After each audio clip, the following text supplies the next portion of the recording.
Fakakta Comedy Funhouse Network.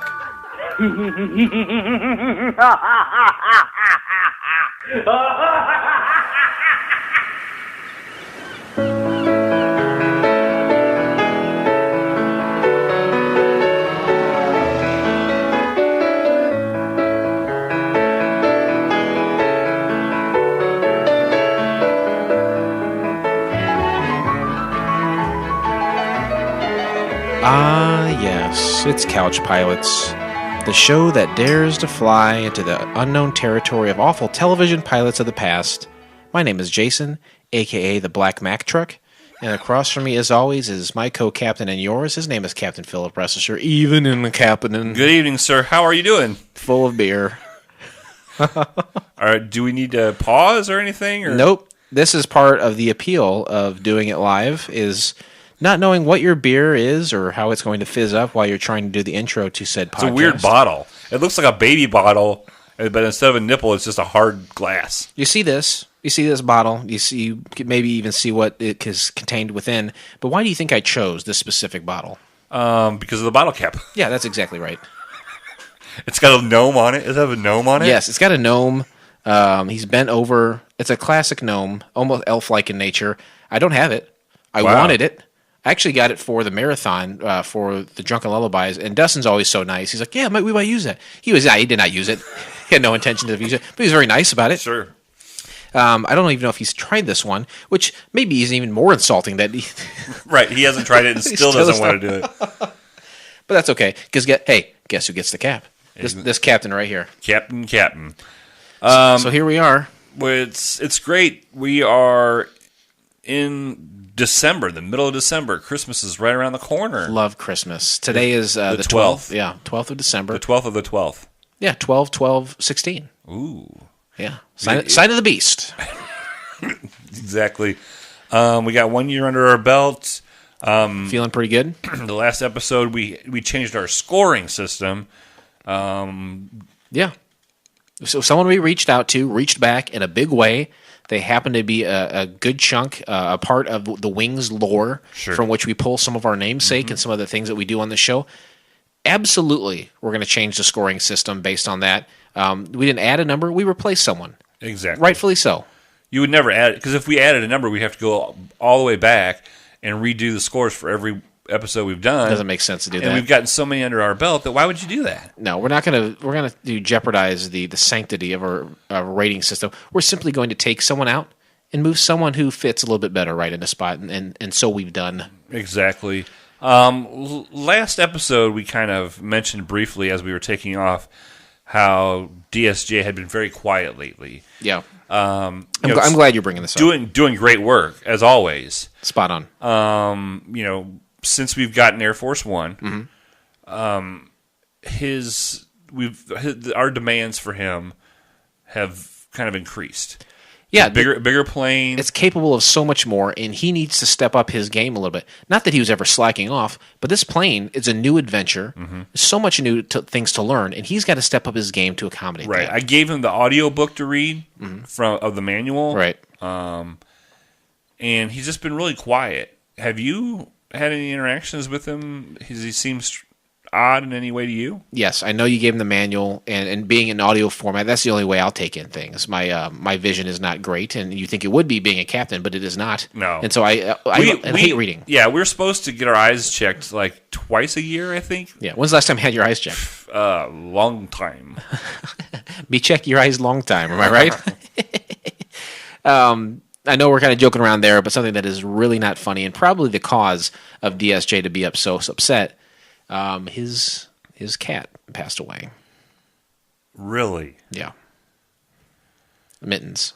Oh my gosh, he loved Mittens. He has 4 or 5 of her pictures on his corkboard in front of his desk. He does, right next to his 1990s Corvette calendar. Right, and then he's got the back patch for Led Zeppelin. Right.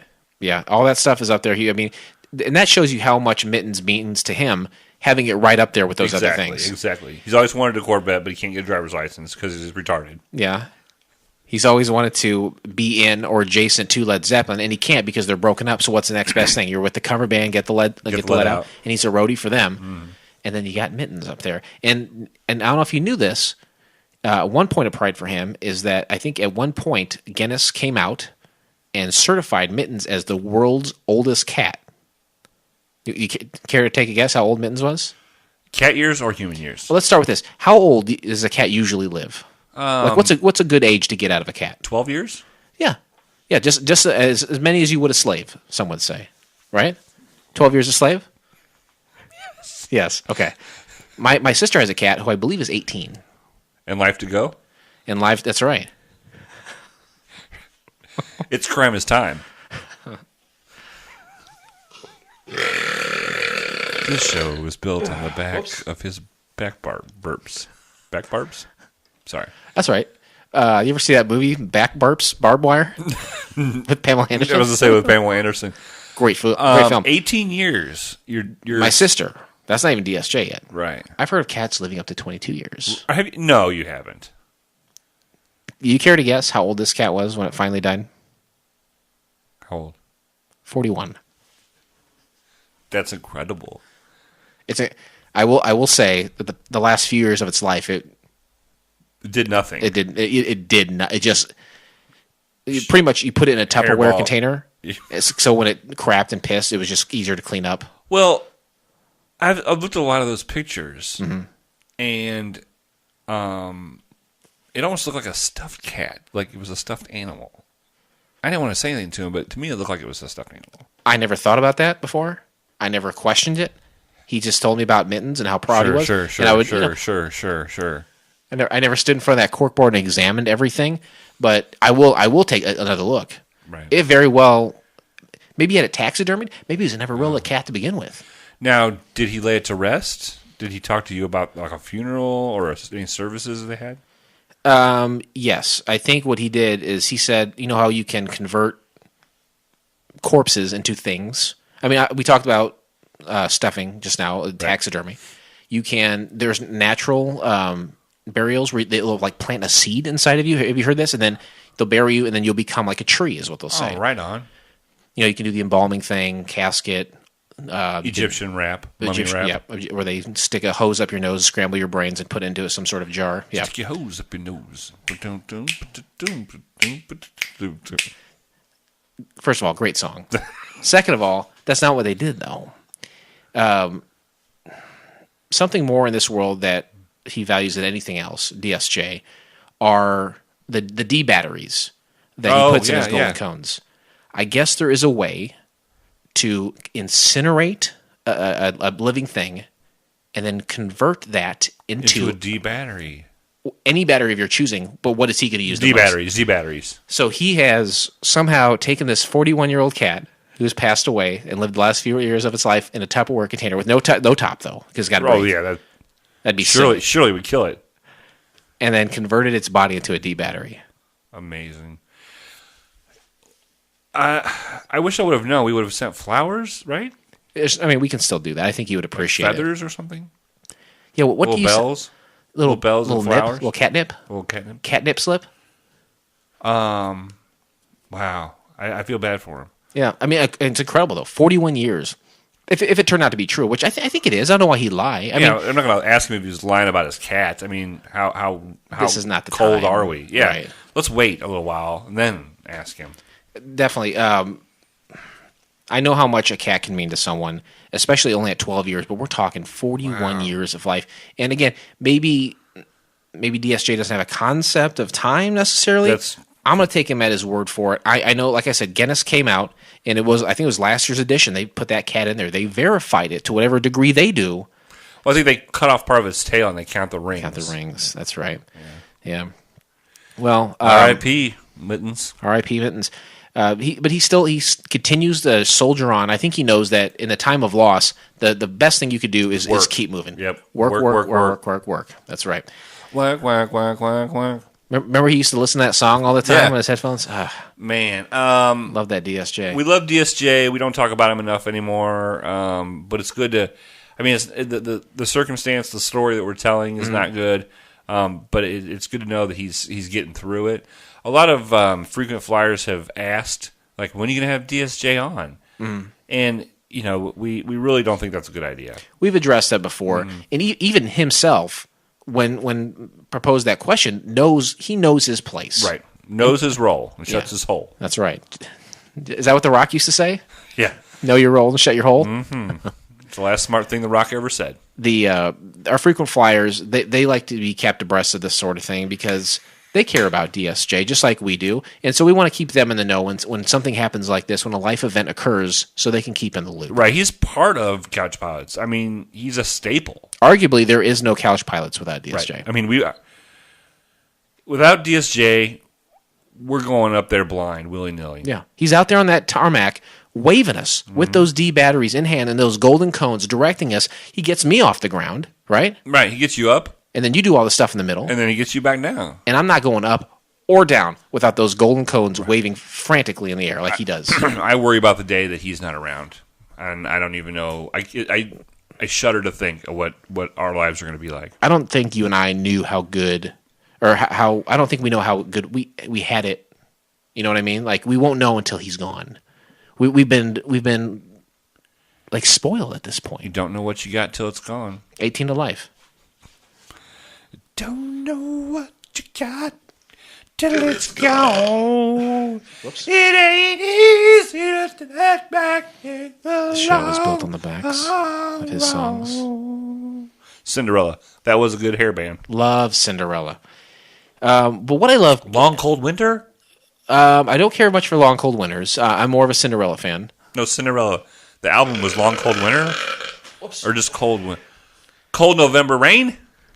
Cold November Rain. No, that was Guns N' Roses. Yeah. I'm going to look it up real quick. Okay, that's fine. Things I love even more, though, than looking up Cinderella, or I don't want to say DSJ, but equal to or less than, is fan feedback. And I know recently we've had some fan feedback. And in which ways were we fed back today? Long Cold Winter, by the way. Great. They had Long Cold Winter, Night Songs. In 1994, they had Still Climbing. Ironically, no. Well, they had quite a few albums. I just remember Long Cold Winter. I don't have a single Cinderella album. I have no interest in that. Do you have any Spinderella? Spinderella's coming to the area. Oh, yeah, with Young MC and Tone Loc. And Vanilla Ice, yeah. It's the 90s tour. How do you want to start off with the fan feedback? You want to start off with the voicemail that we have? Let's hear it. Someone was nice enough to contact the show, knowing full well that they're going to get an array of frequent flyer points. Mm-hmm. They called 910-PILOTS-1, and they left this message right here. You guys, it's your old buddy Chet Waffles. Jason, I knew IBWIP was a fantastic show when you had me on, but I had no idea you were just doing such a good job. You got 2 podcasts? You're killing it, buddy. You're killing it. Anyways, I just wanted to give you a shout-out. Say I enjoy the program. I gotta hit subscribe, and I'm telling all the beautiful babies at all the weddings I be crashing that they gotta check out the Couch Pilots on the FCF network. Keep up the good work, guys. I love ya. This is Chet Waffles. I'll talk to you later. Peace. Wow. Great feedback. Great feedback. Chet Waffles, young man we had on. Career wedding crasher. Yeah. And he's got 3 simple rules, and he's a great guy. Yeah, IBWIP, one of the many great shows on the FCF network. We often do interviews on that show, and we had him on a couple months ago to talk. I had met him. I personally had met him at my brother's wedding. Yep. And I said, "Are you? You're not kin to me. Mm-hmm. Are you related to my sister-in-law's family?" And he took me aside. He said, "No, I'm a wedding crasher. I do this all the time. I definitely get something out of this. I get fun, and I get food, and I get a lot of ladies. And a lot of booze. But I give fun back, too. Mm-hmm. I up the ante. Because you said you had a blast with him, like dancing around, and he really got the party started. I have never seen a conga line that long. Wow, crazy. And for him to check out Couch Pilots, we appreciate that as well. A real feather on our cap. Oh, huge feather. It's like a hawk feather. Yeah, I love hawks. Birds of prey. And I pray that you, Chet Waffles, keep doing what you're doing. And thank you so much. Make sure to check your frequent flyer account. You will definitely see some points coming in there. One of many fan feedbacks, but we're going to hit one more right now, I think. Yeah, well, we could actually do 2. Please. All right. This one, on a recent episode of, it was when we did the Super Clyde. 2015 version? Yeah, and Dustin was on the show, and he posted a couple pictures. He's always very good at posting pictures of himself in the studio. I watched a video recently of an old IBWIP. It was like a promo video that we did, and he didn't have his beard and mustache. That's different guy. Oh, completely different guy. Baby-faced. Baby-face, you got the cutest little baby face. All right, Lori Garcia. You know who Lori Garcia is, right? Creator of Super Clyde. Exactly. She says, so will you be talking about Big Dick T? Now, people were like, who's Big Dick T? I know who he is. Richard, don't call him Dick. Mm-hmm. She calls him Big Dick T. And so I'm like, well, that's what we're going to start calling him from now on. That's a new nickname. Right. So Big Dick T, I said, we so talk about you, Lori Garcia. And Richard, don't call him Dick, a.k.a. Big Dick T. All of these guys, frequent contributors to Couch great. Pilots. And we appreciate it. We love it. We sent them a box recently of surprise prizes. Can't wait to hear what they think about that box. Yep, absolutely. Big Dick T writes, man, what an interesting looking airplane cabin. That must have cost a lot of frequent flyer points to make that cabin look like a room without any flight yoke, altimeter meter, barometers, etc. I still have doubts about the piloting thing, by the way. Also, these frequent flyer points are not redeemable with any reputable airline. First of all, the pictures of Dustin, if you look past Dustin, he's usually in most of the pictures, but if you look past Dustin, you can see the studio. Right. Where we record. There's a studio in the plane. We've never made any bones about that. Right, yeah. We've always said there's a studio with microphones and everything. And so he's, seeing a flight yoke. I mean, I use a joystick. He says yoke. He drops the word barometer, altimeter. I have never heard of any of those things. Never used them. I mean, this is proof positive that he doesn't know. You know what I go in there, I say, hey, give me that joystick. Right. I say, hey, let me press these gizmos and gadgets. Right. Right? That's the way we do it. That's why when we graduated from flight school, we passed all the tests. Yeah, that's what we're looking at. I don't know what a barometer is. It sounds made up.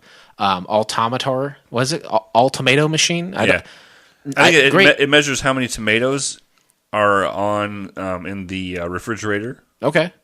It might come in handy. Not for use on a plane, obviously. Sure. Well, we'll do one more, and we'll save the rest for the next episode. Lori Garcia again. Lori Garcia, a very beautiful young lady. Right.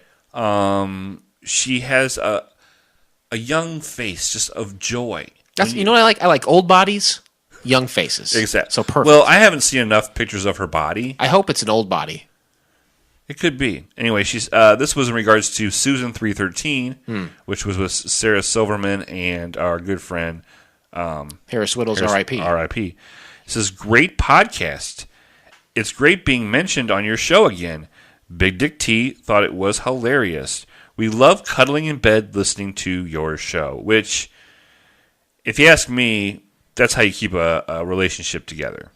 Yeah, very few people can coast the rest of their lives on just being in love and that chemical reaction inside. You have to work at it, right? You're going to have that chemical reaction, and it lasts for like a year or two. Yeah, and then it quickly wears off. Quickly. You got to work on it. If that means cuddling up and listening to one of the best podcasts around, Couch Pilots, and so be it. I know that you and I, Blake, after we record on release day, you and I will get together and cuddle and listen to it as well. Sure, and that's the third time I've listened to it. Mm-hmm.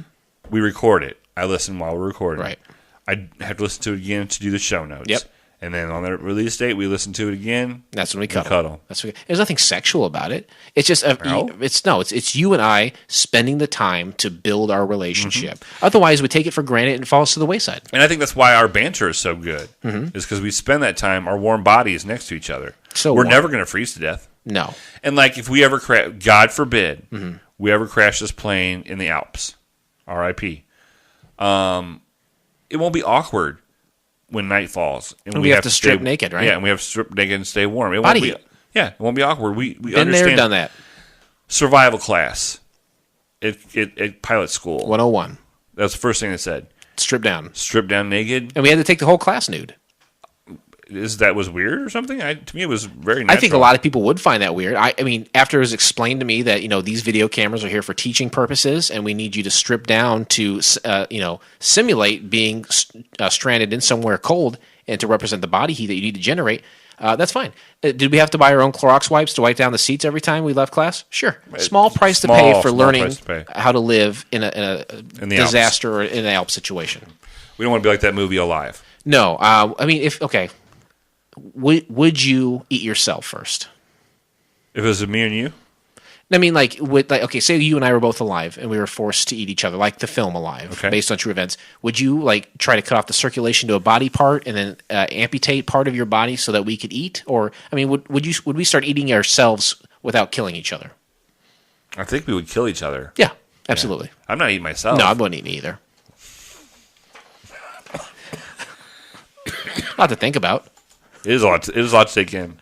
You have any more? You're going to wait for the next episode? I'm going to wait for the next. We have so much. It's flooded with the Pachinko machine is flooded with. It is working overtime. We need to let it cool down a little bit. Right.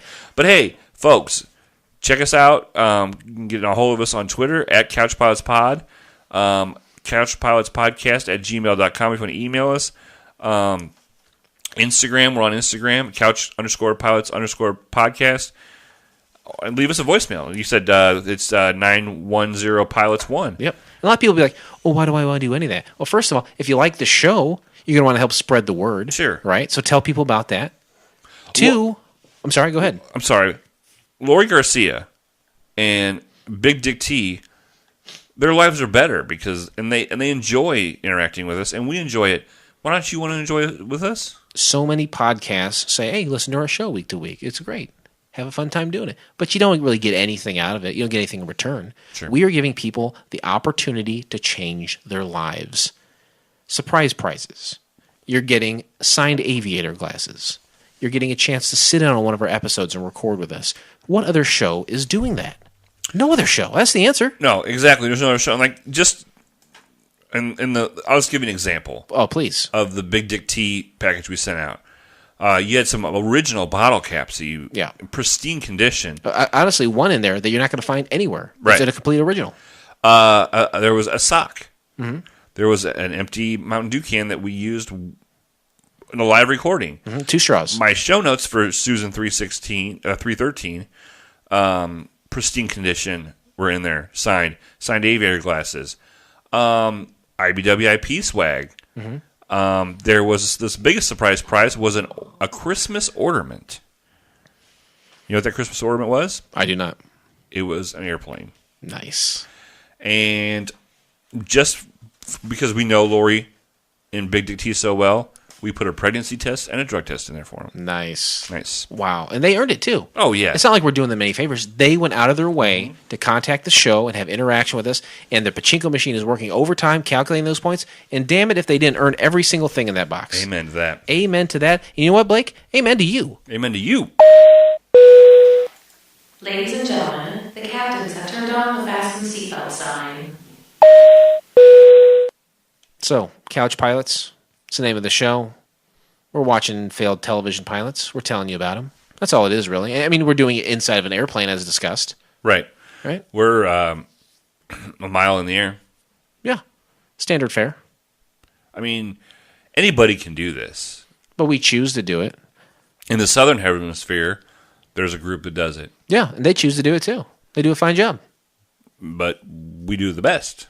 In the northern hemisphere. In the normal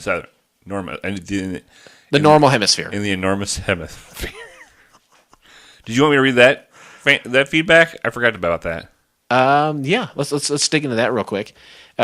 We recently found out that there was another podcast doing exactly what we're doing. We will say that they were doing it first, and we had no idea they existed until a few weeks ago. Chalk it up to parallel thinking. They're watching failed television pilots as well. It's called Failure to Launch, and it's from a comedy group in Australia called The Consumption. Right. We recently reached out to them and said, hey, we're doing what you guys are doing. We just found out about it. Nice to meet you. Absolutely. G'day, mate. Would you like to sit down, have a Foster's? Yeah. And talk pilots. Or maybe a Budweiser, you know? Let's mix it up. Maybe we pass them a Bud, and they pass us a Foster's in good faith. And we said, hey, let us know if you'd ever want to talk. Do you think they like bloomin' onions? I love a bloomin' onion. I think they like it because on its own, it's a great appetizer, not because it originated from Australia. I'm not taking that away from them. I'm thinking we bastardize here in America a lot of people's origins, food origins, and like the food specific to their country. I doubt that's like an Australian thing. Okay. But God damn it, if a bloomin' onion isn't delicious. Right, so we reached out our wing to them. Mm-hmm. Would you like that? I love it. Okay. It says, "Hi, Blake. Just heard the shout out. Thanks for that, man. Sorry it's taken a couple of weeks to reply. But we understand because everything is... The time difference. Yeah, time difference. International dateline's always shifting. Yeah. Yeah. Your shout out is coming. We've just got a few weeks of previously recorded episodes to get through," which we do that as well. We do the same thing. We totally get it. "Regarding collaboration, would you be interested in a cross episode of some sort? Question mark. There are a few pilots that you've covered that we haven't, and vice versa. Perhaps we could do a mock pilot exchange. We could brief you on some of ours, brief us, etc. Enjoy the podcast. Hopefully we can chat soon. Cheers, Cherry." Cheers, and cheers to you, Cheers our to you, Australian Cherry. brothers. I'm excited to see what that yields. Look for that in the future. Who knows what will happen? I'm excited for it, though. Right. I fun. think it's time for us to go international. You know, we've talked about Germany. Our numbers are a little low in Germany. We've tried. Well, we are starting Couch Pilots International, right? Right. We're starting the world tour. And you know what? Sydney, Australia was one of the places that we were going to go anyway. Right. So this might work out great. Whoops.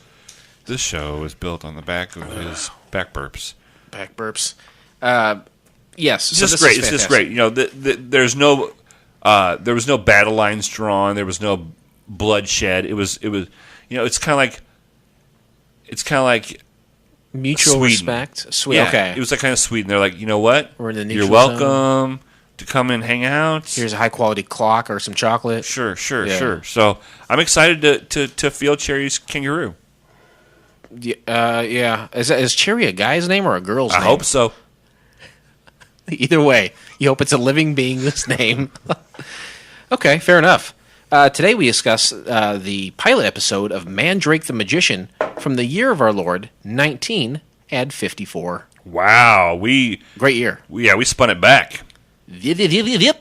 We went back in time. This is their sixth season. Yeah, this is the sixth season of Couch Pilots, and we are diving into all the different decades from which pilots do exist. The 1950s. This is the first time we've been in the 1950s. I wasn't alive then. It feels great. I was negative 21. I was negative 27. Nice. We did Great ages. I'm glad the math is right. Me too. I don't know if it was a great year, but you know what? The thing about this show is we're going to review a pilot that was done in 1954, and you're probably thinking, I wasn't there. I don't know. You're going to give us some information about that year, so it can help put us in the mindset, so then we can review this in a correct manner. We want to be able to properly digest this, and this is how we're going to do it. We're going to put you in that mindset, starting with Senator Joseph McCarthy is censored. Bringing an end to his witch hunt for communists, President Eisenhower signed the Communist Control Act outlawing Communist Party in the U.S. Never had to worry about communism since I've been alive. Yeah, me neither. Don't even know what it is. It's like everyone owns everything, and you all make the same, and you just all That sounds great. share stuff, and everything's equal. That sounds great.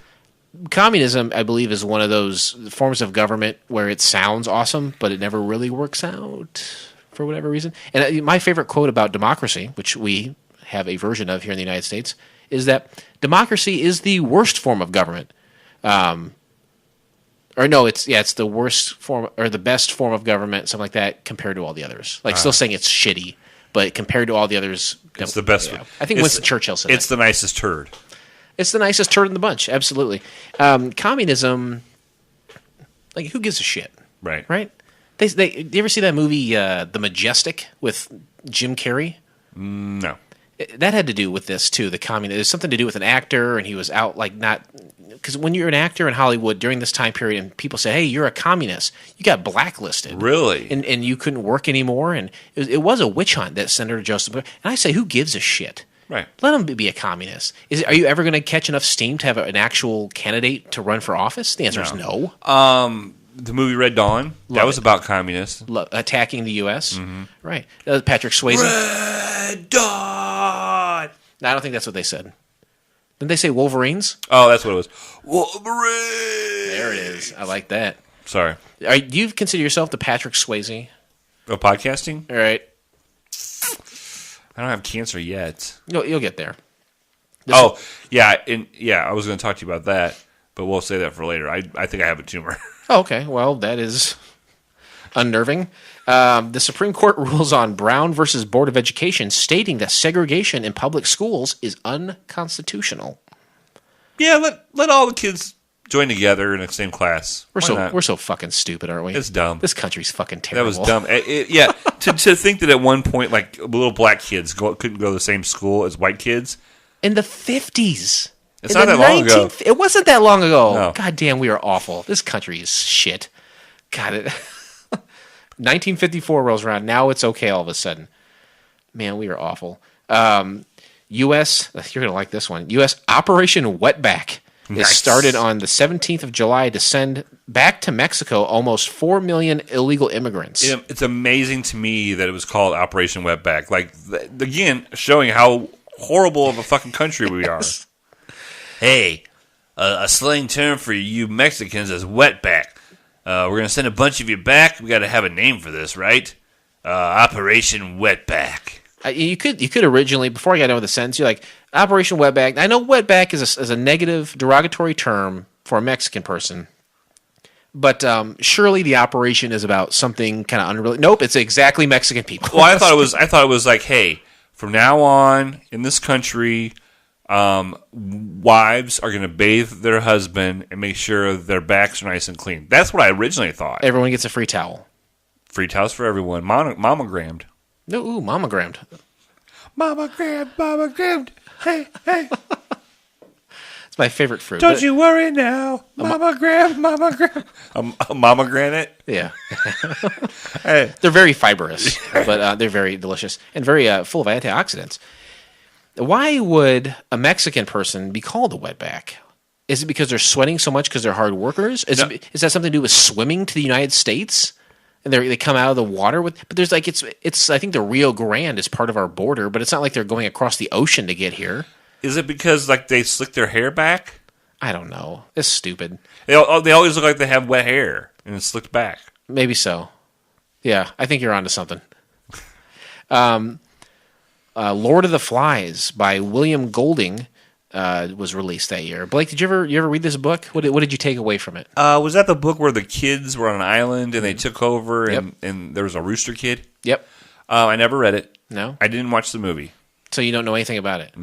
No, but I heard it's pretty graphic, right? And violent. Yes, it is. I think, honestly, it's pretty commonly accepted that the Lord of the Flies becomes, I think, both a physical manifestation of the beast, a symbol of the power of evil, and a kind of Satan figure who evokes a beast within each human being. Just looking at the novel in context of biblical parallels, the Lord of the Flies recalls the devil, just as Simon recalls Jesus. I think that's kind of. I mean, everyone kind of accepts that. Right. That, so makes sense. So I mean, is that what you had heard? You had heard that? That summarizes the summary perfect for me. Okay, but you had heard something similar, I assume. Yeah, right? something about Satan 666, nature of the beast. That's right. I think Iron Maiden wrote a song about that. Iron Maiden wrote the foreword to that. I always wished I could play guitar because I always thought that I have them double jointed in my pinky, and I thought that would really help. What? How do you think you're double jointed? Am I double jointed? No, you're not double jointed. What if I do this? Look at my joint. Looks like it's like a tumor's in there. Right, and I can do this too. Yeah, also tumorous. You can't do that. No, I can do this. How's that look? It's great for audio format. Hanging out with you. Why did we choose to watch Mandrake the Magician? 3 simple criteria. I always tongue twist through. I really make this more difficult than it needs to be, but I'm going to try to nail it on this one. First, it was a 1 episode. It never went to series. No other episode was made. Sometimes they were not even aired. Second, we had to find it on the internet. It had to be readily available. We can't review something we can't find or we can't see. And finally, it had to be free. We're not paying for nothing. We have to spend money on Hobbit beer. Is it bad? This beer is built on the backs of my back burps. It's 9% alcohol, and it is not great. I'm not a beer guy anyway, but it's not great. You can try it if you want. Yeah, I'll take a Swiffer. My herpes isn't active, so you should be able to. About my herpes. Right. I've had it for years. Where can you get her? I mean, where can you find the entire episode of Mandrake the Magician? You can do so by subscribing to Couch Pilots in iTunes or your favorite podcast app of choice, and then click on one of our classically blue links in our show notes. Or you go to YouTube, and you know what to do, tube, as I like to say now.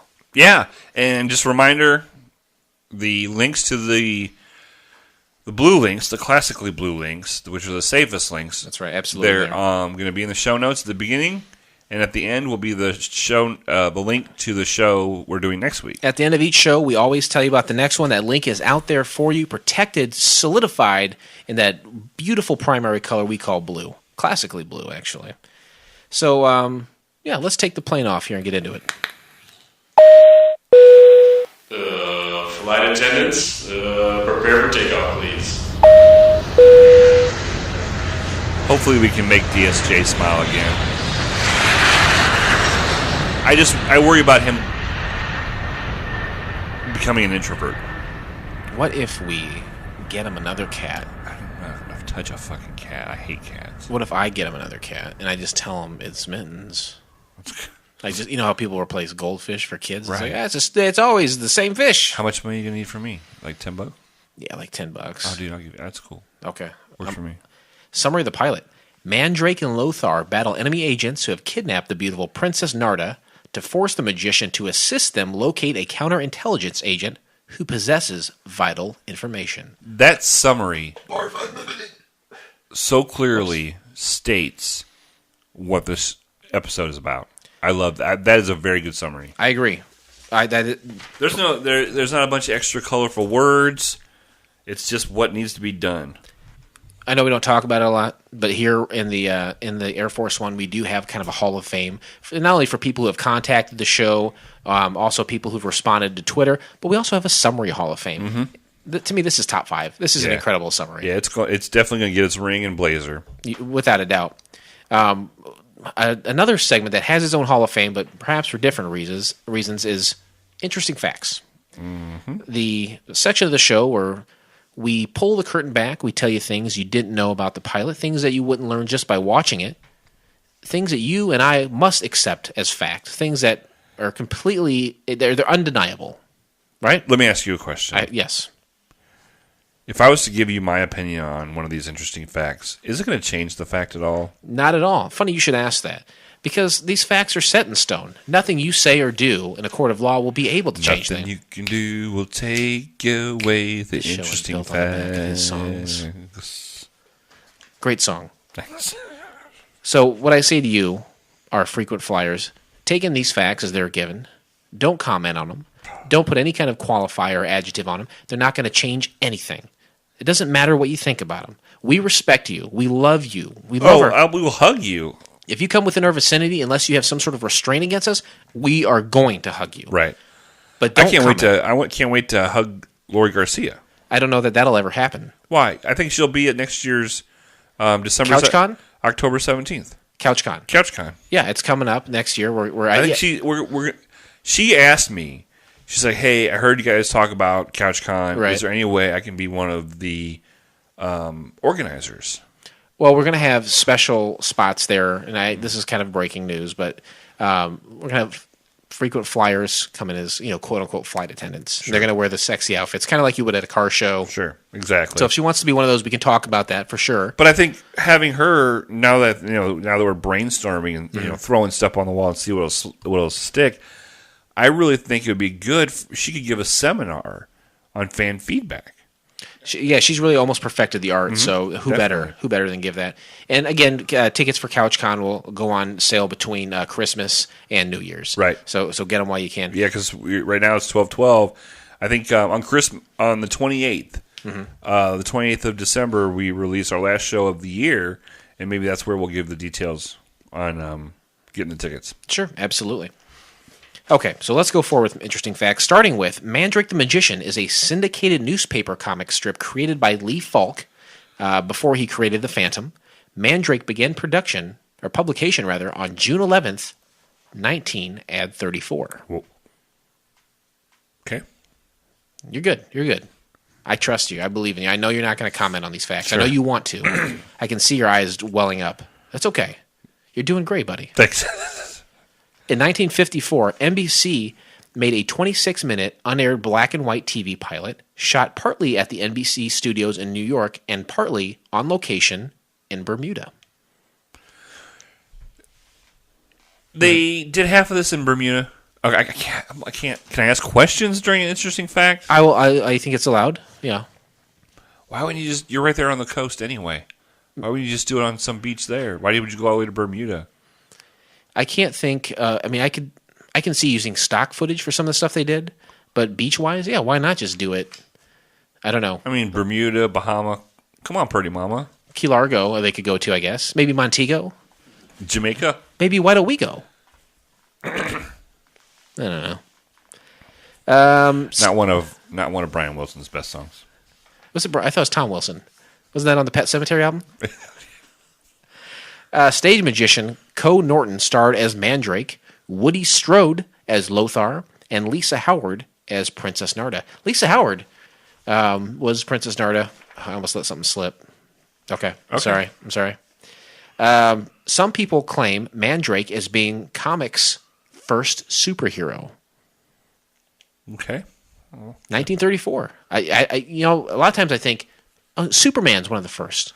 A couple of the Jewish fellows in New York came up with him, right? I don't know when. I feel like it'd be about the same time, but maybe not. Maybe Mandrake really was the very first. It's not for us to say, Jason. It truly is not. Had the series continued, there would have been tie-ins with the comic. The show would get a Watch Mandrake line over the comic strip, in return for a Read Mandrake plug on the air. So they would both work in tandem with each other, not only storyline-wise, but also to help promote each other. Kind of like we're going to do with Consumption, maybe. I hope so. Other adaptations include a 1939 movie serial, 1940 radio show, 1967 Killing vs. Mandrake, 1979 TV movie, unproduced and unfinished films, musical, Mandrake the Magician and the Enchantress, prose stories, I'm not sure what that is, and Defenders of the Earth comics on TV. So there was a lot invested in this Mandrake character, and there still is. Currently, Sacha Baron Cohen is attached to a 2019 film adaptation. Sacha Baron Cohen being, it sounds familiar. Borat. Okay. My wife. That's kind of my wife. It's old. Remember when he said that? Remember when Borat said that? He was like, my wife. Remember that? Yeah, I remember it. I'm not saying it anymore. Who would? Tacky. Defenders of the Earth, though, that is a series of DC characters, like a team, like another version of the Avengers or the Justice League or the Eight. Thank you. Perfect. So all these different Mandrake is this known character, this intellectual property, I guess. I don't know. There you go. Where there's a lot invested in him. He's produced a lot over time. This just happened to be one of those things that was kicking off a TV show that never went anywhere. End of interesting facts. Yeah. I think you're even tearing up. You did great. Anything you want to say about those? Yeah? Is it okay to say it now? It's over, so if you want to comment on one of them now, those are some pretty interesting facts. Yeah, those are really good. Yeah, they're cool. They're really cool facts. I like them. What I was going to say earlier is Princess Narda, good-looking girl. Oh, yeah. Holy smokes. Well, I feel like she wouldn't look you in the eye when you're having sex with her. Because of shame? No, because she doesn't look anybody in the eye during this episode. Lazy eye. Oh, okay. The next section is Twitter responses, and they're all dead. Right, they're all dead. They're not going to have Twitters. So, does Mandrake have a Twitter? Like the character? No. All dead. Everyone's dead. So we can talk horrible about these people. And oh, boy, will we ever. But not before we have a commercial break for one of my favorite shows, Drunken Lullabies.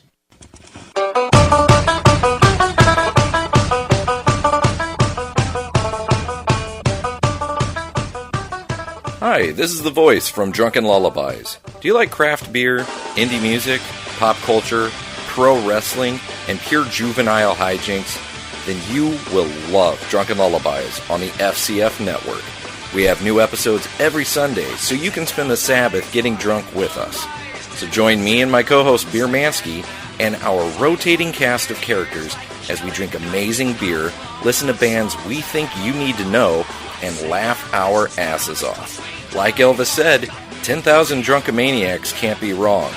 Check us out on all podcast platforms and at fcfnetwork.com. May your music be loud and your beers be cold.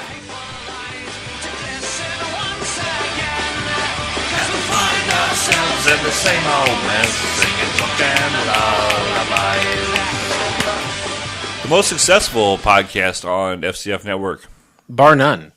Great show.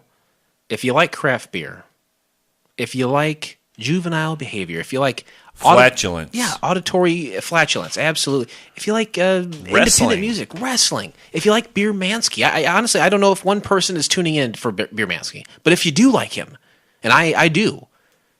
Listen to Drunken Lullabies. Yeah, I feel like you got so much to say. No, it's a great show. I love to tee you up for Beer Mansky talk because I know so badly that you want to say some things. No. No? No.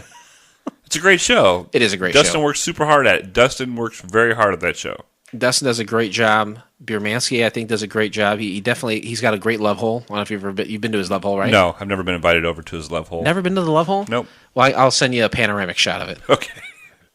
Anyway, check out Drunken Lullabies, only on the FCF Network. Go to fcfnetwork.com. Check them out on all the social media platforms. They're running it. They're doing it. They're playing ass. They're playing a lot of indie music before, like a lot of the bands that he has featured, like 4 or 5 months later, 6 months later, they're on this top 15 bands to look for, and he has his hand on the pulse. He really does. I was listening to a pretty mainstream podcast recently, and they had mentioned I think they mentioned beach slang or something. And I was like, I had never heard of that until I think the episode number 1 of Drunken Lullabies. Now, I know that Black Friday is a big day, Bourbon County Day. Mm-hmm. Did you hear any of the stories? Did they get their hands on some Bourbon County? Did you mule it up? Last year I did mule it because you were allowed one rare per person. It was $60 a bottle, and they only come out on Black Friday from Bourbon County out of Chicago. And I helped Beer Mansky mule one of those. I texted him sometime on Friday. I said, "Hey, no Black Friday this year?" And he said, "No, I'm not doing it." I don't know why. Well, I was first in line with him. I went with him and Hippie out there, and we loaded up. I think we got there at 5 a.m. and waited 5 hours like a bunch of idiots in the cold. But we had fun. Sure. And you'll have fun every week on the FCF Network with Drunken Lullabies. But now, Mandrake the Magician. You said in the previous episode you liked this show. Yeah, I did. I liked it. Tell me about it. Tell me about it. Well, first, it was really cool. No, there's a couple things. There's like some preambles. Okay. Kind of like to the Constitution.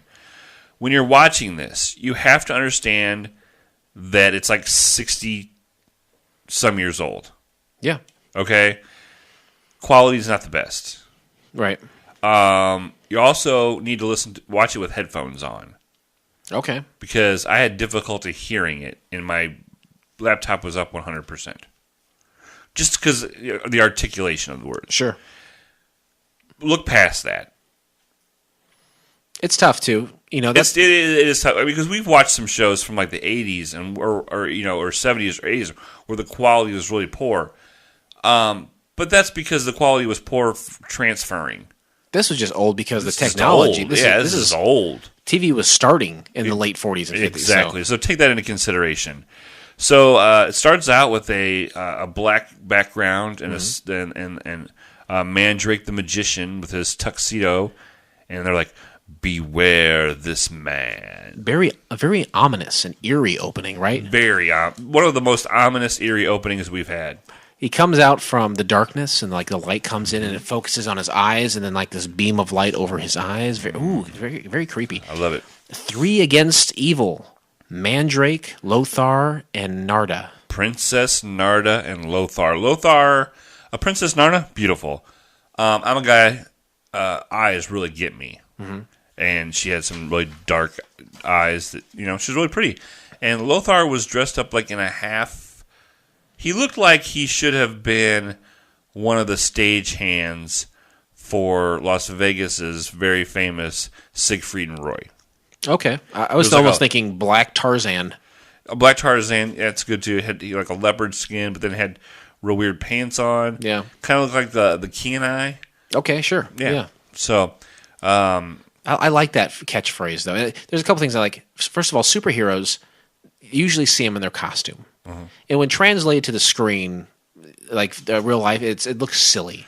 But his costume is a tuxedo, like a magician. Oh. And he's always in it. He's always in a tuxedo, and he has this wonderful cloak.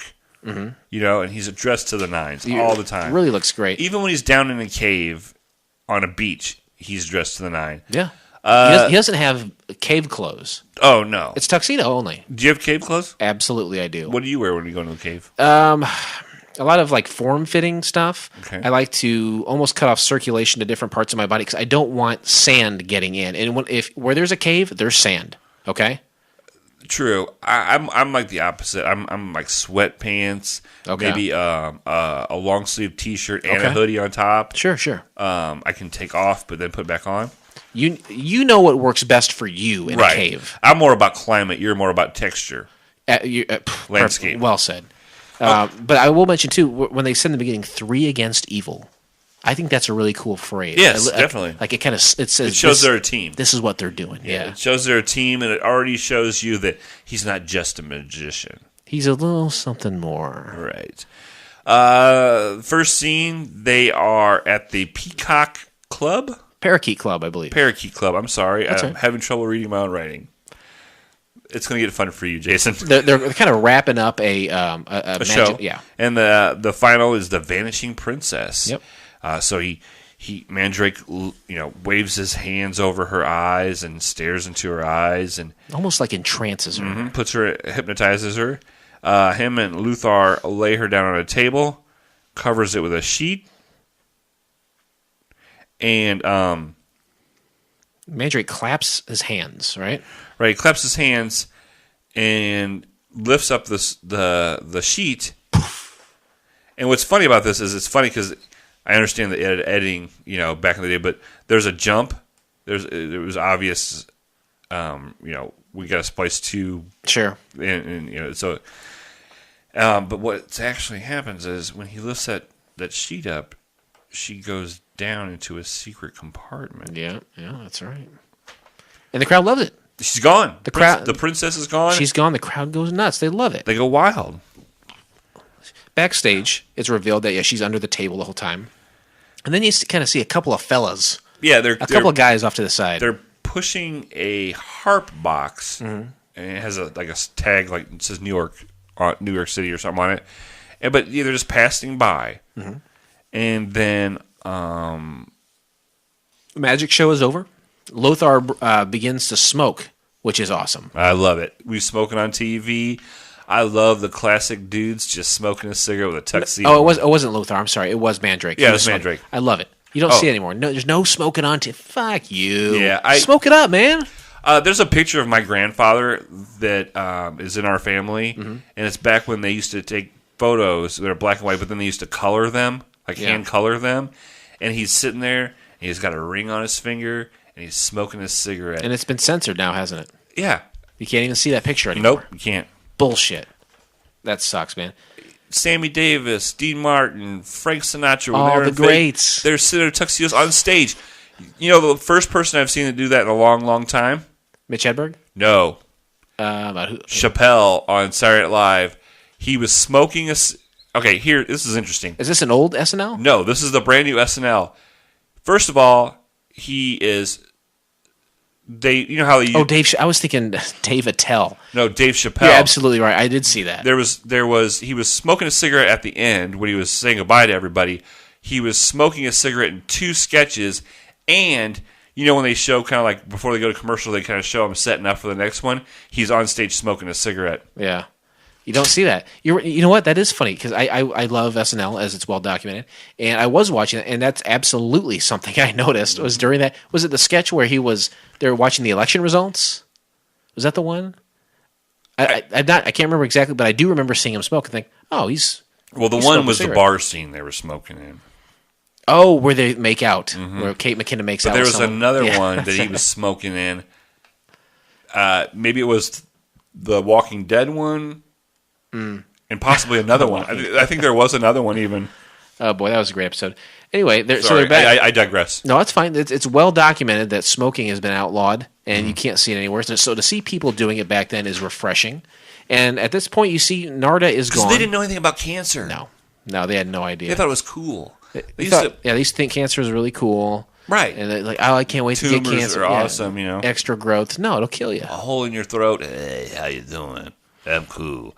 Anyway, scene changes, and these guys are bringing in that harp box into some fancy suit guy. Of course, back then, everybody wore suits. Yep. All the time. Desi or Nez. They open it up, and she's in there passed out. The princess is. Yep. The bad guy says that, she's like, hey, she wakes up, of course. They chloroformed her. Yeah, and I think he's smoking a cigarette when that dude's smoking too. Hell yeah, he is. And back at the show, it's over, and they're waiting around and say, hey, where's Narda? And I don't know, I haven't seen her. Did you see her? No, I haven't seen her. Well, maybe she went back to the hotel for something important, like a bottle of perfume or a hairbrush. Right. Only things that women would deem important. In the 1950s. That's right. I thought that was great. But, yeah, she awakens to her surroundings. Another dude smoking, and he seems to be the villain. I don't know if I ever got his name. No, that was the thing. I once thought I had his name. I thought it was. I think it's Mr. Brown. Okay. Originally, I thought it was Agent Edwards until I find out who Agent Edwards really is, because Mandrake tipped me off thinking that that's what it was. But I think it was Mr. Brown. Yeah, that very well could be the case. I definitely did not get his name. I try very hard to keep track of names. You're always pretty good about that. Something that happened then was I felt like the villain was very polite, and that she was being, for someone who was just kidnapped, she was being pretty polite back to him. There was no panic. She's like, tell me why I'm here. Tell me why you kidnapped me. And it seemed like everybody was just really cool. Yeah. Like everybody was super mellow. Even when Lothar and Mandrake find out that she's gone and disappeared, they're just, I'm smoking a cigarette. I'm going to call the hotel. I'm just playing it cool, checking in and make sure everything's going okay. I just looked it up and it was Mr. Brown. You're right. Absolutely right. Nailed it. So Mandrake, he accepted the show to perform to help a counterintelligence agent escape, or at least that's what the Mr. Brown suggests. And when pressed, Narda says, "I don't know what you're talking about. I'm not sure." The bad guy says that Mandrake is assisting the escape of a counterintelligent agent, and it will do something to hurt my cause. And that cause, I don't feel like is ever revealed. Communism. Perhaps it is at that time. Absolutely. So Narda then calls the fellas, Lothar and Mandrake, and says, "Hey, I'm taken by this guy. Hey, I'm kidnapped. Help me! Oh, help me!" And the guy gets on the phone. He says, "This is where you need to come pick her up. You come alone, unarmed, and you come at once." Right, and he gives all these directions. He's like, "You go to the third barn to the left, and it's the second mansion on the right." It was funny. Why didn't he just text him the address? That's what I would have done. Or yeah, that's exactly what I would have done. And that's when. I thought that it was Agent Edwards because I didn't know. Right, but it wasn't. It was Mr. Brown. The villain, says, and she's like, "Hey, what's going?" He's like, "You know what? You want a glass of sherry?" Because every girl I kidnap, I go lick her up. Bill Cosby on that shit. Like, you want some of this some sherry? Sherry, baby. He starts talking to Narda, and it almost seems like he's going to reveal his plan, but he doesn't. But he says, "Hey, the whole world knows Mandrake," and he says it probably is a sherry glass, but he is drinking from a tiny little glass. I noticed. I thought that was funny. And then one of his henchmen shows why they want Mandrake there. He comes out. Right, and during this interaction with him and Mr. Brown and Princess Narda, she does not make eye contact. She is standing face to face with him and not making eye contact with him. I had noticed that. It was the creepiest thing. So Mandrake then, with Lothar, drives out to the location, but did you say that Mr. Brown pulls out his gun?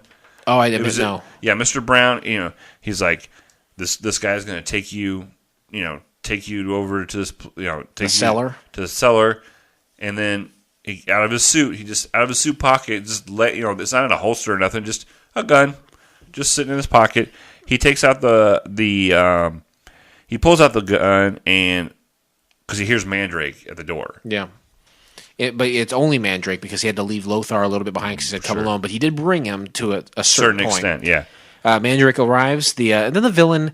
This is like the cliche of the villain. The villain, he drones on about whatever, something like, you and I are not so different. He just say, like, get on with it. Why am I here? How can I get my lady back? But the villain always has like this little diatribe that he goes on about what it means to be a villain or his cause. Sure. And it's just one of those things. It's kind of bullshit. So there basically is like, hey, they're on the island of Mordecai, and Edwards is trying to escape. Agent Edwards is trying to escape, and they can't find him. Yep.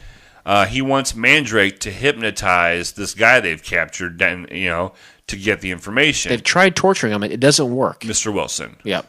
They want, Mr. Wilson! They tried to torture and beat it out of him. He won't tell him, so hey, last-ditch effort, got to get the hypnotist in there. Yep. So they drop him down in a cave. He says, before you go down there, hey, if you don't do it, Narda's dead. Right. Oh, yeah. You have no choice. Yeah, absolutely. You either help us hypnotize Mr. Wilson or your old lady's dead. His friend, so his Edward's name, his friend's name is Mr. Wilson, and he's being kept in the cellar with Narda. Mandrake gently places his hand on Wilson's back, and then he chants his name, stares deeply into his eyes, and then he starts talking about beautiful flowers. Mm-hmm. And this dude is totally out of it. He's Big bleeding. fish. He's broken. Yeah, he's kind of like just eyes glazed over, staring off Narda style into the distance, just making no sense and really looking like he's broken and out of it. Right.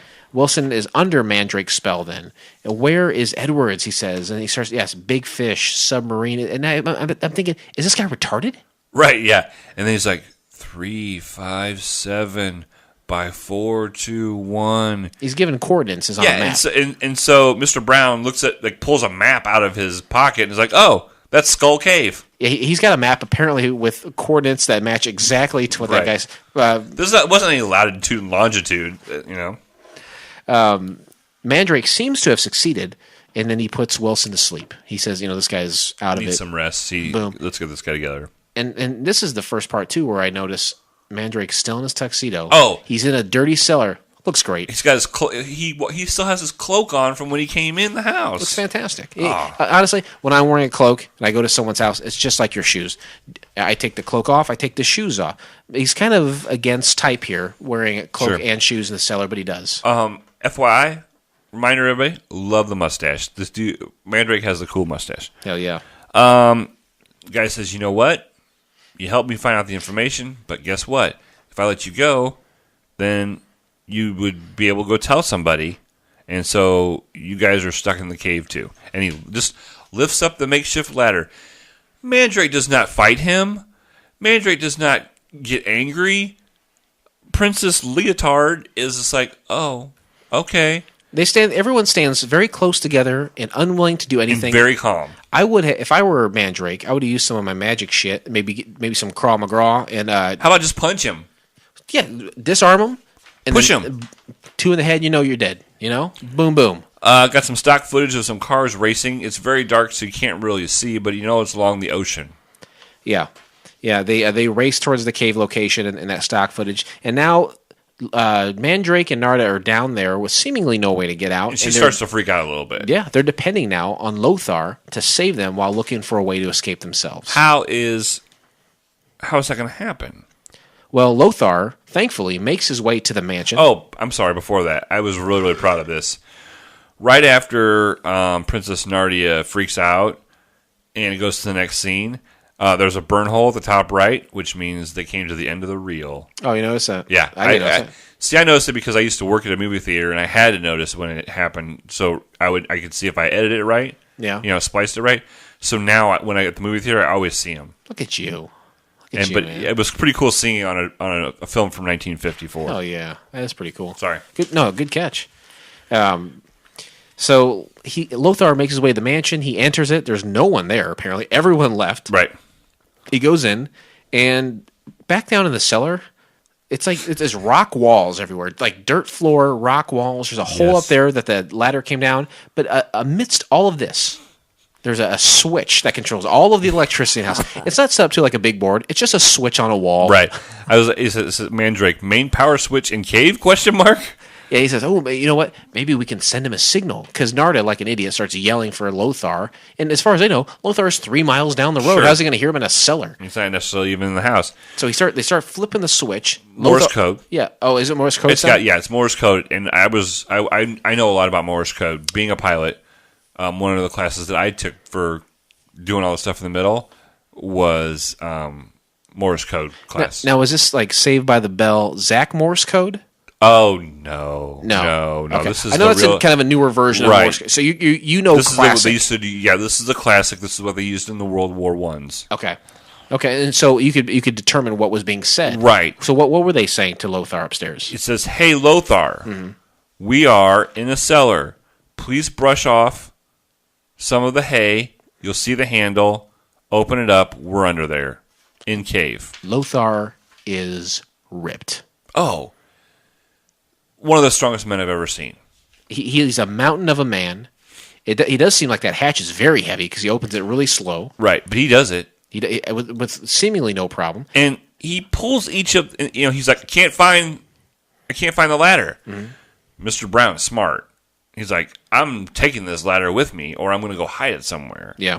So, because, Mandrake is a magician. He could make it hover down into him. Yeah, he could turn himself into a bat or something. But Lothar pulls them out with his arms, seemingly very easy, just enough to make his muscles flex, but not just. There was no strain. I never once heard him go, or, I got you, man, or right. It was just, He is such a good-looking guy. I wonder if he was the sexiest man of the year that year from People magazine. It could be. The Rock is this time. I am also curious is if he could just squat down, put his hands down there, and reach and pull them out. What was stopping Mandrake from just pushing Narda up to open that and kind of pushing her out? Or just running up and trying. Well, because the lid was down. Yeah, he could have lifted her up, and she could have maybe pushed it. It was not like he moved like a dresser on top of it. It was just hay, dirt and hay. That's a good call. Nice. Bill Cosby, R.I.P. What is the what is the extent of Mandrake's power? Can't he just magic his way out of there? That's a note I made. What does he do? Just hypnotize people, or can he do something more? I don't know. It's one of the things. There's many, many episodes to come to show his powers. And by now, I didn't know this, but in interesting facts, this is a character that's been in comic strips that fans probably already know what his powers. Yeah, it's probably the case. Next scene is Agent Edwards in a cave, and he has like a ham radio. Yeah. And he's trying to get he's trying to get in contact with somebody. No door, no barrier of any kind. Bad guys just walk in and we want the info. Yeah, the villains enter the cave ready to dispatch Edwards, who's really concerned for his retarded friend Wilson. And but they come in and start to rough him up and say, what have you done? What do you know? Tell us everything. And then Team Mandrake, they make their way towards the cave as well because they know the coordinates. He heard the coordinates. They were able to follow them and get to the cave. Edwards is kind of, again, pumped for information. He's like, how many agents are there? What's going on? And he won't talk. He won't give up any info. Right. So Mandrake, still in his tuxedo, yep. Perfectly, him and Lothar, they sneak down to this cave. And they're right outside of it. Yeah. And Lothar somehow, they do something that causes one of the bad guys to come out. They throw like a rock in there they for throw a distraction. Right. And he comes out, and Lothar somehow takes this bad guy to the ocean, which you could not hear. Yeah.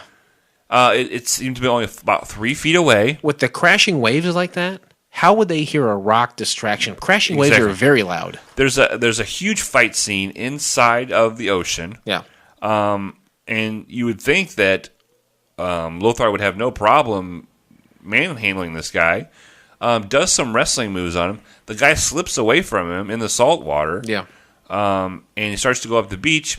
Lothar tackles him. And then all of a sudden, once they're on land, it very easily snaps his neck. Oh, he snapped his neck? I would think so. It looked like he tackled him, and then once he flipped him over, he was going to start beating him up. But when he was tackled, he got knocked out or something? I don't know. He snapped his neck. But it was pretty... There was no screaming or yelling during this fight. There was no sound hardly at all. Yeah. A couple grunts, but for a fight to the death like this, there was no yelling or screaming or... It was sexy. Ooh, I thought it was a pretty sexy scene, just rolling around in the surf like that. That's true. I'd love to be out there with Brooke Shields rolling around in the surf, you know what I'm saying? Nice. Yeah. Blue Lagoon? Oh, totally. High five that one. So you got 3 guys in there. 1 has been dispatched. 2 left.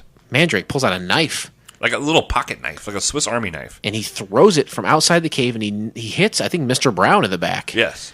And at that point, he rushes in, and he says to Edwards, "Hey, grab his gun." And they kind of start, and they wrestled away, and they got the gun. And that's pretty much, they saved the day. It's pretty much it right there, right? Right, and then they were like, how did you... From such a long distance, how'd you throw that? Yeah, how'd you throw that knife such a long distance? He's like, a good magician never reveals his secrets. And then the cast credits are read out loud. Right, that was kind of cool. That was kind of cool. The end. But not the end for the turbulence. Please remain seated as we are now crossing a zone of turbulence. 1954. Put my mind back in that era. Why didn't Mandrake the Magician work? Why didn't it work? It is tough. This is a lot tougher because we don't have anything to go off of. We weren't alive back then. We weren't in the studio biz, so to speak. Marilyn Monroe, what year was she born? Or what? It's impossible to say. I don't think they're keeping records. Why didn't it work? I think maybe they had too many irons in the fire with this thing. Yeah, they have a comic strip. They've got an opera. Radio shows. They didn't have time. Back then, also, filming a TV show was very, very expensive. Very expensive because they were working with all new technology. They're just now not using copper for photographs. Really? Yeah. Incredible. And so it's very expensive. So it's one of those things where it had to be great. Like, it had to blow your mind. Yeah, it's TV started as a way to tell people about new products. And it was like, we have to put something on between these commercials that will entertain people so they will watch the commercials and buy our shit. Mandrake, I keep wanting to call it Lothar for some reason. Mandrake the Magician is one of those things. They wanted that to be on between their commercials. Like the Green Lantern kind of thing. You know what I mean? It's like a radio show. This would have been a radio show for sure. Mm-hmm. And to me, if you're successful enough to have all these different outlets for your, what did you call it? Intellectual property? Intellectual property, you would think that it was straight to TV, no problem. Yeah. So... Who knows? Maybe it was too violent. Maybe the guy who played Mandrake had tuberculosis. Yeah, maybe so. It's tough to say. It could very well have been too violent. I don't know. With maybe he broke that guy's neck. Maybe that guy was bleeding downstairs in the basement. They had done some stuff to him. Maybe throwing a knife in a guy's back was deemed too violent for television. But I think that back then cop shows and stuff would be, that level of violence? That level of violence, okay. And that would have been popular as well. What would you do to improve Mandrake the Magician? The acting was a little bit left to be desired. That's what I would say. My main problem with this, I liked the story. Mm. I liked where it could go. Right. But I liked the magician. I liked the guy that played Mandrake. Even Lothar wasn't that bad. Right. As pretty as Princess Narda was, she was a horrible actress. Yeah. Mr. Brown was... all the other people, they were horrible actors. And really, to be honest, Mandrake wasn't the best actor in the world either. He was an actual magician that they got to do this role, yeah. Right. He wasn't an actor, he was a magician. But he had the best mustache. He really did have a killer But he had mustache. the best chance because he had been performing. So he had the best Most chance. of those people had... This is like one of the only things on their resume. The Lothar, he had done a lot of stuff up to this point. Okay. So he was a seasoned actor, but the rest of them, not so much. Okay. So, yeah, you could definitely chalk it up to bad acting. She was cute. That Lisa Howard was a she was cute. girl. Oh. But, yeah, acting-wise, a little bit left to be desired, I think. And I'm not saying, hey, are you being a Nicolas Cage? Are you being a George Clooney? No, I'm saying for the 1950s, actor-wise, are you pulling your weight? Right. If it had survived, There are a lot of different ways it could go. You know, it could have been the original Marvel Cinematic Universe. Yeah. Where they had maybe a handful of comic strips, maybe a handful of radio shows, maybe a handful of TV shows, and then you get together with a group of superheroes from DC and go out there and kick some butt. Right. And with him being a magician, you have a lot of different weapons. Quote. I got air quotes going up. He could have been the original Doctor Strange. All those weapons, right? All the magic that he possesses. Yep, exactly. Yeah. Yeah, you can fight all kinds of evil, not just communism. What's an evil that you battle daily? Prostitution. Yeah. It's tough to say no to whores, isn't it? It's very tough to say no. They don't ask for a lot, money wise. What they ask for is based on the current currency of Canadian money. Yeah, they're always one thing I know about whores for sure. They're always adjusting for inflation. Sure, and I appreciate that. They're smart like that. They're good that way, and it's hard to say no to them. Right? Oh yeah. I mean, I'm a hardworking man. I got needs. You need a release, right? Mm-hmm. And if a prostitute and if someone deems prostitution evil, then so be it. It's an evil that we have to contend with. Sure. And I've had some issues lately with my back and my shoulder, and Molly tried to manipulate my muscles last night, and when she got done, and she's like, "There you go," and I was like, "No happy ending." Yeah. And she was insulted by that. And I was like, well, the prostitutes that I use at the massage parlors, I don't even have to ask them. It's a given. Right. So I'm sorry if you're offended. I'm offended I had to ask. Did you get out your marriage license at that point and just kind of wave it around? Where is that thing? I need to. Don't a lot of couples like frame that? A lot of them frame it. Some of them will laminate it and put it in their pockets with their wallets. Some people take a picture of it on their phone, so they always have it at the ready. True. For documentation purposes. Absolutely. If I were you, that's what I would do. And next time she pulls that crap on you, say, you know what? We're married. It's kind of, rich or poor, better for worse. Jerking me off. Yeah, absolutely. Ladies and gentlemen, as we start our descent, please make sure your seat backs and tray tables are in their full upright position. Ratings. What did people say from around the world about Mandrake the Magician? Are people still alive that saw this? Everyone who ever commented on it is dead. Do you want me to ask you any more about the IMDb rating? You always seem upset. No, I'm not upset. I just, I quit looking at it, and then I'm so far off. Out of 10, 6.5. Very close, 6.1. Okay. Out of 10 ratings. So not a lot of ratings. Actually, the minimum amount of ratings to have an average, or was it 5? 5. 5 is the minimum. So twice the amount. Critic reviews by Vintage45. Despite the high hopes of the magazine article, the show never got picked up. I'm not sure what magazine article he's talking about. Maybe it was because the era of detective/cop shows and family sitcoms, this was entertaining in a tacky way and fun. It's not tacky. Viewer reviews. Pilot for a proposed TV series that never materialized. This was over 10 years ago, January 10th, 2005, by White's Island. Part of this film was shot on location in Bermuda at Marley Beach, which my parents were operating as a cottage colony in the 50s. Oh, wow. I was very young, but hung out with the leads and got their autographs, watched some of the shooting, all very exciting for a little boy. Lothar, played by Woody Strode, was so tall and impressive, but a very friendly guy. Norton, who played Mandrake, was, of course, a highly skilled stage magician, and I caught his act in the States in the 1980s. He cut a really sharp figure in Tails as the master magician Mandrake on set. So in Tails as the tuxedo. Sure. I'm not sure what happened to Narda, played by Lisa Howard. She was very pretty indeed. A couple of years ago, I managed to buy on eBay a videotape of this pilot. The program was rather darkened in the transfer. Alas, a proper commercial production, not a pirated version, I hasten to add. But in any case, the pilot did not apparently pass muster, as the proposed TV series never happened, and the pilot was left sitting on the shelf in the TV history room. So it never aired. Never aired, it looks like. That's a really cool review, because that was, a little kid. The guy was there. Yeah, he was there. He was there on set, and it wasn't some guy. Right. It was a kid whose parents just ran the area. I greatly enjoyed watching the film for obvious reasons, and it is a good example of an adventure show from 50 years ago. A shame no one has revived Mandrake to bring him back as a half-hour TV show.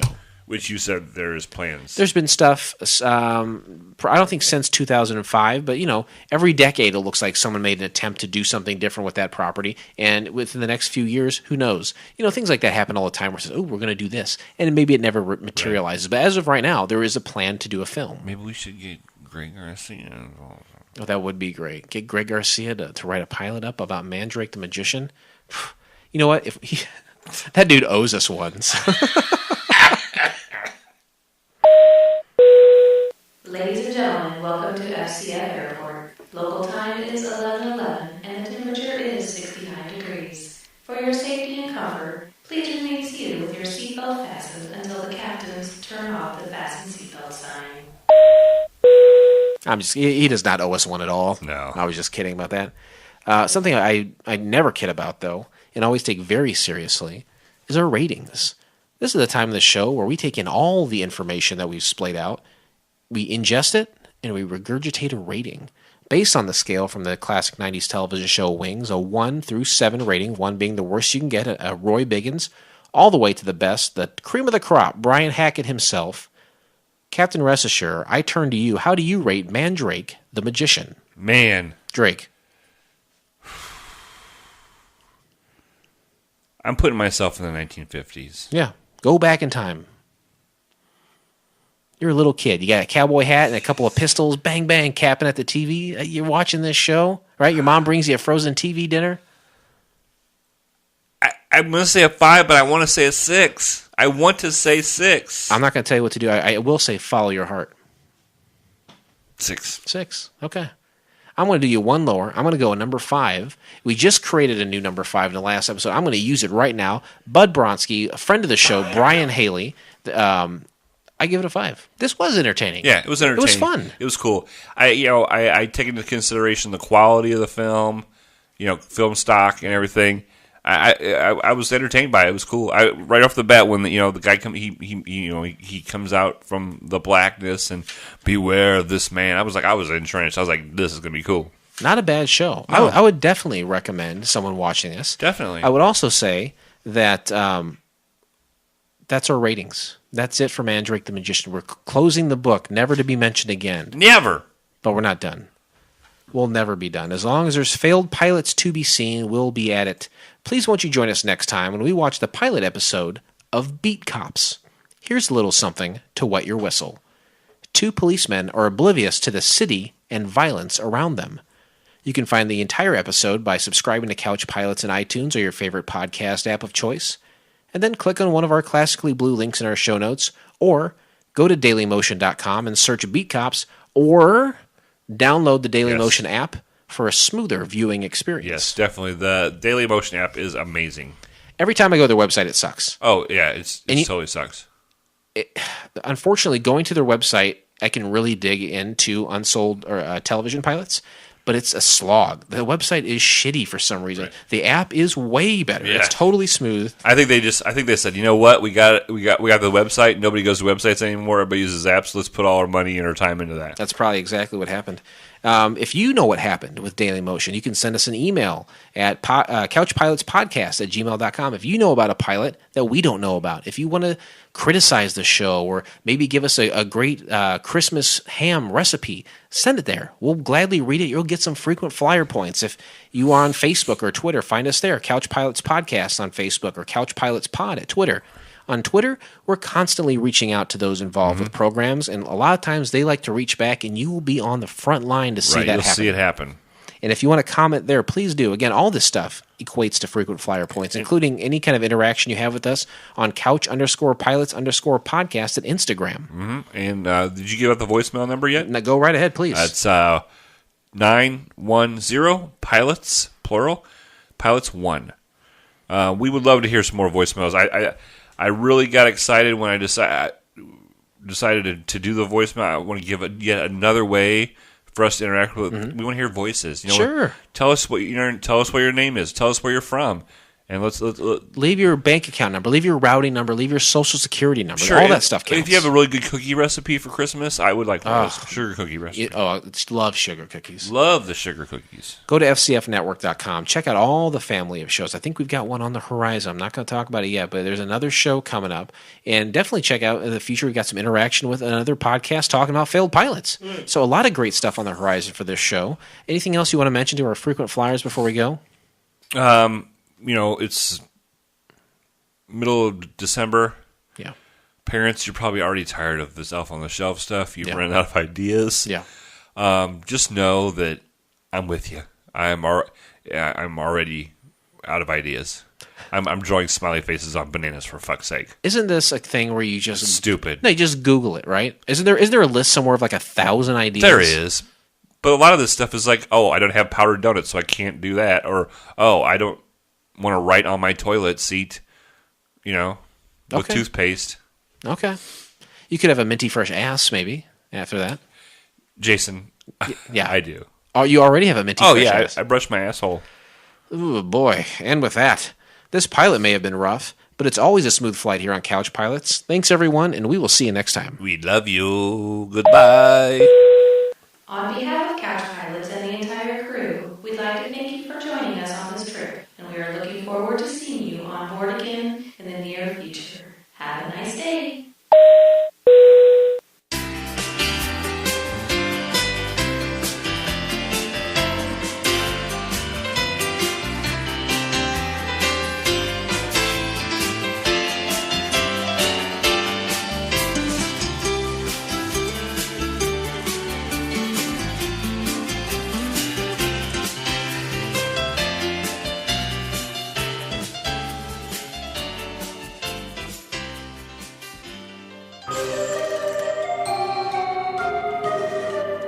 This has been a Fakakta Comedy Funhouse production, produced by Jason Tosher, executive produced by Blake Clayton. For more information and content, go to fcfnetwork.com.